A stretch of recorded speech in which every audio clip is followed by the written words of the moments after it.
ಓಂ ಶಾಂತಿ. ನೀವು ಪವಿತ್ರರಾಗದ ವಿನಃ ಹಿಂತಿರುಗಿ ಹೋಗಲು ಸಾಧ್ಯವಿಲ್ಲ.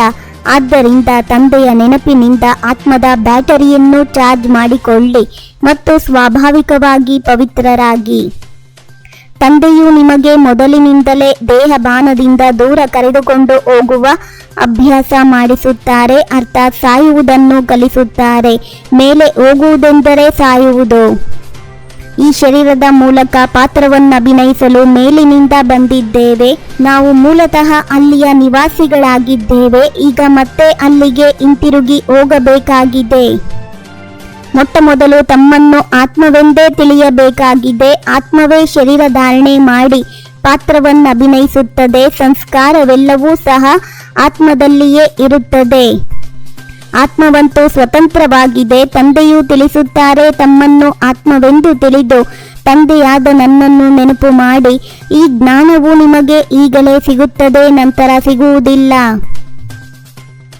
ಪವಿತ್ರರಾಗಲು ತಂದೆಯನ್ನು ನೆನಪು ಮಾಡಬೇಕಾಗಿದೆ. ನೆನಪು ಮಾಡುತ್ತಾ ಮಾಡುತ್ತಾ ಪಾಪಗಳು ಕಳೆಯುತ್ತವೆ. ಕಷ್ಟದ ಯಾವುದೇ ಮಾತಿಲ್ಲ. ಬಲೆ ನಡೆದಾಡಿ ತಿರುಗಾಡಿ ತಂದೆಯನ್ನು ನೆನಪು ಮಾಡಿದರೆ ನೀವು ಸತೋ ಪ್ರಧಾನರಾಗಿ ಬಿಡುತ್ತೀರಿ. ಯಾವುದೇ ಮಾತುಗಳು ಅರ್ಥವಾಗದಿದ್ದರೆ ಕೇಳಬಹುದು. ಇದು ಬಹಳ ಸಹಜವಾಗಿದೆ. ಪ್ರತಿ 5,000 ವರ್ಷಗಳ ನಂತರ ನಮ್ಮ ಬ್ಯಾಟರಿಯು ಚಾರ್ಜ್ ಮಾಡುತ್ತಾರೆ. ಸತ್ಯವಾದ ಜ್ಞಾನವನ್ನು ಕೊಡುತ್ತಾರೆ. ಭಕ್ತಿಯ ವಿಭಾಗವೇ ಬೇರೆಯಾಗಿದೆ. ದೇವತೆಗಳಿಗೂ ಸಹ ವಿಷ್ಣುವಿನ ದಿನ, ವಿಷ್ಣುವಿನ ರಾತ್ರಿ ಎಂದು ಹೇಳಬಹುದು. ಏಕೆಂದರೆ ವಿಷ್ಣು ಮತ್ತು ಬ್ರಹ್ಮರವರ ಸಂಬಂಧವನ್ನು ತಿಳಿಸಲಾಗುತ್ತದೆ. ನೀವು ಈ ಶರೀರವನ್ನು ಮರೆಯುತ್ತಾ ಹೋಗಿ ಜೀವಿಸಿದಂತೆಯೇ ಸಾಯುವುದನ್ನು ನಿಮಗೆ ತಂದೆಯೇ ಕಲಿಸಿಕೊಡುತ್ತಾರೆ. ಇದನ್ನು ಮತ್ಯಾರೂ ಕಲಿಸಲು ಸಾಧ್ಯವಿಲ್ಲ.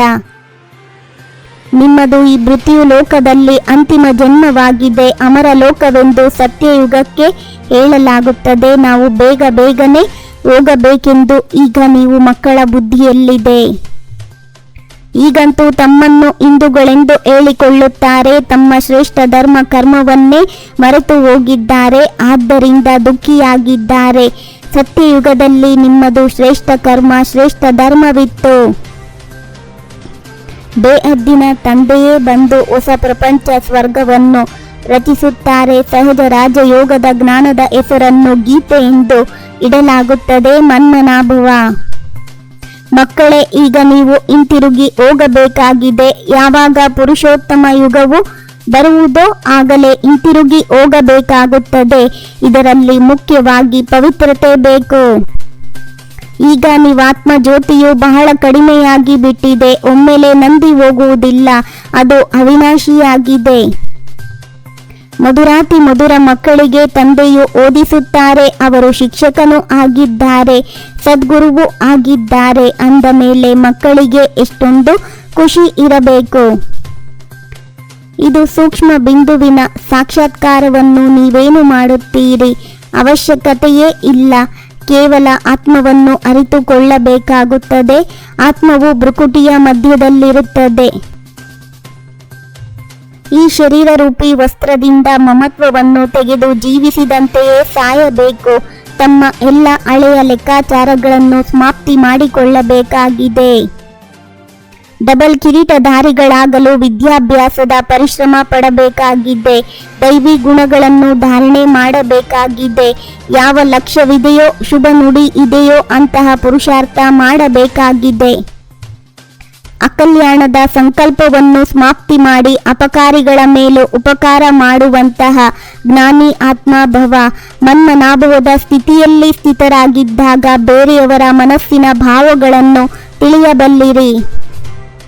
ತಾವು ಮಕ್ಕಳು ತಂದೆಯನ್ನು 63 ಜನ್ಮ ನಿಂದನೆ ಮಾಡಿದ್ದೀರಿ. ಆದರೂ ತಂದೆಯು ಕಲ್ಯಾಣಕಾರಿ ದೃಷ್ಟಿಯಿಂದ ನೋಡಿದರು. ಹಾಗೆ ತಂದೆಯನ್ನು ಅನುಸರಿಸಿ.